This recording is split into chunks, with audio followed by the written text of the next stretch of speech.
नाज़रीन, इस दुनिया में बहुत सारी चीजें ऐसी हैं जिनकी तलाश दहाइयों या सदियों से नहीं बल्कि हजारों सालों से जारी है और इंसान इनकी तलाश के लिए बेशुमार कोशिशें कर चुका है।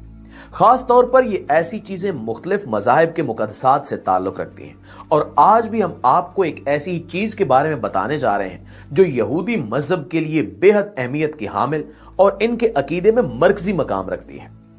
दोस्तों, हम जानते हैं कि यहूदी मजहब में ताबूत सकीना को मरकजी हैसियत हासिल है। अगर हम ताबूत सकीना की बात करें कि वो क्या था, तो दरअसल ताबूत सकीना की अहमियत की दास्तान हजरत दाऊद अलैहिस्सलाम के दौर से शुरू होती है।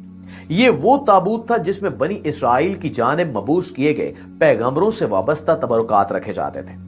जब हजरत दाऊद अलैहिस्सलाम का दौर आया तो उस वक्त अल्लाह रब्बुल इज्जत ने यह बशारत बजरिया वही नाजिल फरमाई कि ताबूत सकीना जिस फरीक के पास होगा वो फतहयाब होगा। उस वक्त ताबूत सकीना बनी इसराइल के दुश्मनों के पास था।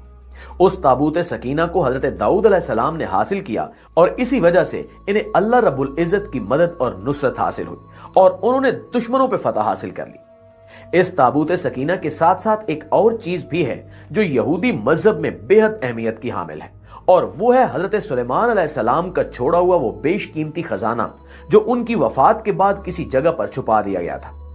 हजरत सुलेमान अलैहिस्सलाम हजरत दाऊद अलैहिस्सलाम के बेटे थे और उनके दौर में बनी इसराइल को अजीम तरीन शानो शौकत और वसी सल्तनत हासिल हुई।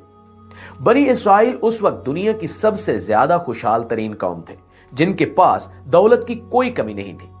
हजरत सुलेमान अलैहिस्सलाम का ये गुमशुदा खजाना जिसके बारे में आज कोई नहीं जानता, इसकी यहूदी मजहब में कैसे और किस तरह से अहमियत है, ये सब जानने के लिए इस वीडियो को आखिर तक जरूर देखिएगा। तो प्यारे दोस्तों, हजरत दाऊद अलैहिस्सलाम के बेटे हजरत सुलेमान अलैहिस्सलाम को अल्लाह रब्बुल इज्जत ने बहुत सारे मौजज़ात अता फरमाए थे और दुनिया भर की तकरीबन तमाम ताकतों को हजरत सुलेमान अलैहिस्सलाम के हुक्म का पाबंद कर दिया था। हजरत सुलेमान अलैहिस्सलाम हवा पर तसर्रुफ रखते थे, तमाम अकसाम के जानवरों की बोलियां समझ सकते थे और इनका हुक्म इंसानों के साथ साथ जिन्नात पर भी चलता था और वो भी इनके ताबे थे।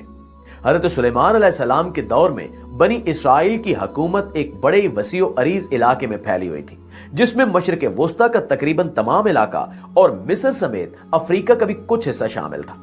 यही वजह है कि आज भी यहूदी मजहब में इस तमाम इलाके को बनी इसराइल की विरासत करार दिया जाता है और इस पर कब्जे की बात भी की जाती है। प्यारे दोस्तों, जब हजरत सुलेमान अलैहिस्सलाम ने अपनी सल्तनत को मजीद बढ़ावा दिया और दूर दराज के इलाके फतह किए तो शाही खजाने में बेशुमार दौलत इकट्ठी हो गई। तब हजरत सुलेमान अलैहिस्सलाम को अल्लाह रब्बुल इज्जत की जानिब से यहूदी मजहब के मुताबिक एक इबादत गाह बनाने का हुक्म हुआ जिसे हजरत सुलेमान अलैहिस्सलाम ने जिनों की मदद से तामीर करवाया। वो पहली इबादत गाह थी जिसे यहूदी आज हैकले सुलेमानी के नाम से जानते हैं। हजरत सुलेमान अलैहिस्सलाम ने अपना वो तमाम बेशकीमती और वसीओ अरीज खजाना हैकले सुलेमानी में बड़े ही फनकाराना अंदाज से छुपा दिया और इसके बाद हजरत सुलेमान अलैहिस्सलाम का इंतकाल हो गया। अब चूंकि हैकले सुलेमानी अल्लाह रब्बुल इज्जत के हुक्म पर तामीर किया गया था तो ये यहूदी मजहब में बड़ा ही मुकद्दस तरीन मकाम था। हजरत सुलेमान अलैहिस्सलाम की वफात के 40 बरस बाद तक यहूदी कौम में फूट पड़ चुकी थी और वो आपस में तफर्रुके का शिकार हो गए थे। इसी बात का फायदा उठाकर मौजूदा इराक के एक बादशाह जिसका नाम बख्त नुसर लिया जाता है, उसने बनी इसराइल की सल्तनत पर हमला किया। बाबलियों के हमले में बनी इसराइल ने शिकस्त खाई और इन्हें गुलाम बना लिया गया और इनका बेदरेग कत्लेआम किया गया। यहां पे हम इस बहस में नहीं पड़ेंगे कि बनी इसराइल पर आने वाली उस आजमाइश की वजह मजहबी तौर पर क्या थी और क्या नहीं थी। हजरत सुलेमान अलैहिस्सलाम के खजाने के लिए एक बेशकीमती चीज ताबूत सकीना भी थी जिसे सोने की चादरों से ढाला गया था। हैकले सुलेमानी भी बड़े शानो शौकत वाले अंदाज से तामीर किया गया था जिसकी अंदरूनी दीवारों पे सोने की चादरें चढ़ाई गई थी और उन पर तरह तरह के नक्शो निगार बनाए गए थे।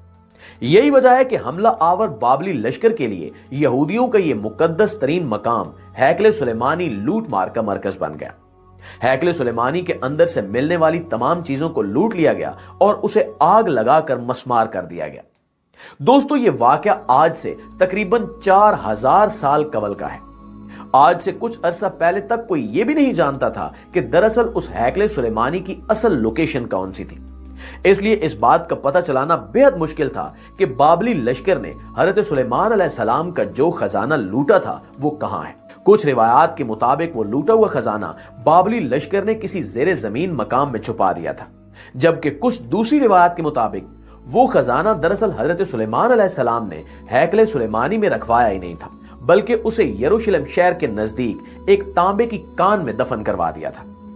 प्यारे दोस्तों, अब हम आपको यह बता दें कि उस जमाने में सोने के साथ साथ तांबा भी बेहद कीमती धात समझा जाता था, क्योंकि तांबा बहुत ही कम दस्तयाब होता था। सोने की तरह ही तांबा भी एक नरम धात है जिससे जेवरात बनाए जा सकते हैं। इसलिए उस जमाने में सोने के बाद तांबे को कीमत के लिहाज से दूसरा दर्जा हासिल था।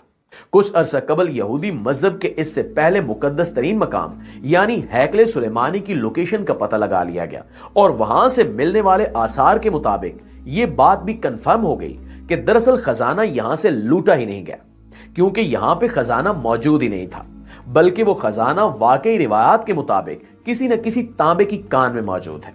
तो प्यारे साथियों, उस जमाने के यरूशलेम शहर के नजदीक तांबे की कानों का बस एक ही सिलसिला था, जो यरूशलेम शहर से तकरीबन 10 से 12 किलोमीटर दूर वादी तिम्ना में था। वादी तिम्ना में मौजूद तांबे की कान सदियों कबल बंद हो गई थी, लेकिन उसके आसार आज भी बाकी हैं। दुनिया भर के माहिरीन आसार कदीमा काफी अरसे से वादी तिम्ना में मौजूद तांबे की कानों की खुदाई कर रहे हैं, ताकि हजरत सुलेमान अलैहिस्सलाम के उस छोड़े हुए खजाने को वापस हासिल किया जा सके। बनी इसराइल मजहब में मौजूद रिवायात के मुताबिक उस खजाने में कम से कम 10 से 20 हजार तो सिर्फ सोने और तांबे से बने हुए बर्तन थे, जबकि बाकी सिक्कों और सोने जवाहरात का अंदाजा हम खुद लगा सकते हैं। यह खजाना इस कदर बड़ा है कि जिसके हाथ में भी आ गया वो मुल्क रातों रात अमीर हो जाएगा, और यही वजह है कि हजरत सुलेमान अलैहिस्सलाम के छोड़े हुए उस गुमशुदा खजाने की तलाश बड़े पैमाने पर जोरों शोर से जारी है। अलबत्ता माहिरीन को यहां पर एक बड़ा मसला दरपेश है। वादी तिम्ना में मौजूद तांबे की कानों का यह सिलसिला कमोबेश 10,000 से ज्यादा सुरंगों में फैला हुआ है, और यह अंदाजा लगाना बेहद मुश्किल है कि यह खजाना किस सुरंग में दफन किया गया था। इसलिए बारी बारी तकरीबन हर सुरंग की जांच की जा रही है, क्योंकि इतनी बड़ी वादी का एक्सरे तज्जिया भी नहीं किया जा सकता। माहिरीन आसार कदीमा को अब तक मुख्तलिफ सुरंगों की खुदाई के नतीजे में तांबे के बने हुए कुछ बर्तन मुयसर आ गए हैं, जिससे उन रिवायात पर यकीन बढ़ गया है कि वो खजाना इन्हीं सुरंगों में कहीं दफन किया गया है। इस वक्त भी माहिरीन पिछले 20 साल से मुसलसल बाकायदगी से एक एक सुरंग का मुआयना कर रहे हैं और इन्हें खोद रहे हैं, ताकि इस गुमशुदा खजाने का पता लगाया जा सके। जी तो मुआज़िज़ दोस्तों, ये थी हमारी आज की वीडियो, लेकिन इस हवाले से आप दोस्तों की राय क्या कहती है, नीचे कमेंट सेक्शन में हमारे साथ शेयर जरूर कीजिएगा। इंशाल्लाह अगली मालूमाती वीडियो में आपसे मुलाकात होती है। तब तक अपना और अपने प्यारों का ढेर सारा ख्याल रखिएगा। अल्लाह निगहबान।